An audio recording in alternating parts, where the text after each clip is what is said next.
Hello friends, welcome to my YouTube channel learning with us. तो आज हम पढ़ेंगे Hofmann bromide reaction. Hofmann bromide reaction का main purpose रहता है for a primary amine. Primary amine हमें इससे मिलता है और हम इसमें हम KOH की मतलब अलग अलग एसिड एंड बेस की रिएक्शन करते हैं जिससे हमें प्राइमरी अमाइड मिले। प्राइमरी अमाइड हमें जब मिलता है जब हम उसकी रिएक्शन फर्दर करवाते हैं। तो इसके लिए आपको ये रिएक्शन देखिए, आर की रिएक्शन अगर मैंने कोबाल्ट के साथ कराई और NH2 मैंने इसकी रिएक्शन कराई। आर मेरा अल्काइल ग्रुप है, इसकी रिएक्शन मैंने Br2 से करवाई। ये इसका प्रोसीजर है कि इन सारी चीज़ों से मिलकर ही हमें प्रोडक्ट ऑब्टेन होगा। सो हमें प्रोडक्ट ऑब्टेन होने के लिए सारी फर्दर प्रोसेस करनी पड़ती है। सो Br2 + 4 KOH है ना। तो ये मिल जाएगा अपन को यहाँ से RNH2। ये चीज़ बाहर हो जाएगी, H2O करके बाहर निकल जाएगा, KBr हो जाएगा। ये K और ये वाला Br मिलके रिएक्शन बना देंगे KBr2 है ना। और ये H और H और ये OH मिलकर बना देगा 2H2O। तो ये रिएक्शन हमें बताती है कि हमें यहाँ से प्राइमरी अमाइन मिलता है। पर हमें अभी ये समझ नहीं आ रहा है क्योंकि हमने मैकेनिज़्म नहीं पढ़ी इसकी। बट जब हम इसकी मैकेनिज़्म देखेंगे तो हमें इसको फर्दर क्लासीफाई होगा कि हमारे प्राइमरी अमाइन कहाँ पर यूज़ होती है, प्राइमरी अमाइन से हमारा यूज़ क्या है। सो इसके लिए हम इसकी मैकेनिज़्म देख लेते हैं। और ये मैंने अल्काइल ग्रुप की जगह CH3 मीथेन जोड़ दिया है, तो जिससे हमें और बेसिकली याद हो जाए चीज़ें कि क्या हो रहा है इस पिक्चर में।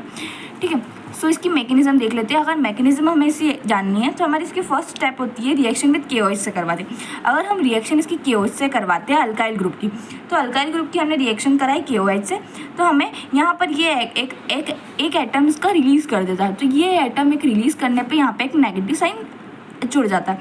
जैसे ही नेगेटिव साइन जुड़ता है तो इसकी फर्दर प्रोसेस करवाते हैं, जो हम बोलते हैं इसको सेकेंड रिएक्शन। और सेकेंड रिएक्शन में क्या होता है, Br2 से रिएक्शन कराते हैं हम। Br मतलब एक होता है डेल नेगेटिव और एक होता है डेल पॉजिटिव। Br दो तरीके होते हैं, या तो वो पॉजिटिव होगा जो पॉजिटिव से अट्रैक्ट होगा, और नेगेटिव होगा तो नेगेटिव। पर हमें लिखना दोनों पड़ता है क्योंकि हमें एग्ज़ाम के लिए दोनों चीज़ इम्पॉर्टेंट है। सो हमें यहाँ लिखते हैं RCONH2 Br। ठीक है, तो ये हो जाएगा। अब इसकी फर्दर रिएक्शन करवाएंगे हम थर्ड स्टेप में। और थर्ड स्टेप में हमने फर्स्ट KOH से रिएक्शन करी थी, अब हम उससे KOH रिलीज़ कर देंगे। तो जो हमारा KOH बना था वो हम उसको रिलीज़ कर देंगे, तो ये Br करके शिफ्ट होकर बाहर हो जाएगा।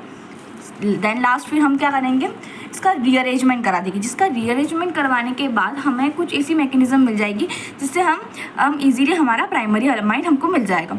सो RCONA रीअरेंजमेंट कराएं, O double bond C double bond, and इसके ऊपर 2 पार्शियल नेगेटिव चार्ज है क्योंकि यहाँ पर एक नेगेटिव चार्ज था। ये नेगेटिव चार्ज कन्वर्ट होकर पार्शियल नेगेटिव चार्ज बनकर है, जिससे हमें लोन पेयर बोलते हैं हम। और ये हमारा H2O। ठीक है, और अब इसके बाद तो अब यहाँ से तो मिल गया। अब इसका हम रीअरेंजमेंट कर देंगे, रीअरेंजमेंट कर दिया तो हमें हमारी लास्ट प्राइमरी अमाइन मिल जाएगा। प्राइमरी अमाइन क्या होता है, RNH2 होता है, और RNH2 हमें दिख ही रहा है साफ। तो ये हो जाएगा। तब इसमें हम OH2 की रिएक्शन करवाएंगे तो हो जाएगा RNH2 CO32 बाहर हो जाएगा। ये मेन प्रोडक्ट नहीं होता, मेन प्रोडक्ट सिर्फ फर्स्ट वाला प्रोडक्ट होता है, वो हमको चाहिए था प्राइमरी अमाइन। प्राइमरी अमाइन हमें मिल चुका है, मतलब हमारा हॉफमैन ब्रोमाइड रिएक्शन सक्सीड हो चुका है। Hoffmann bromide reaction primary amine के बेसिस पर ही होता है और ये बहुत ही इंपॉर्टेंट रिएक्शन है for exam purpose. Thank you for watching this video.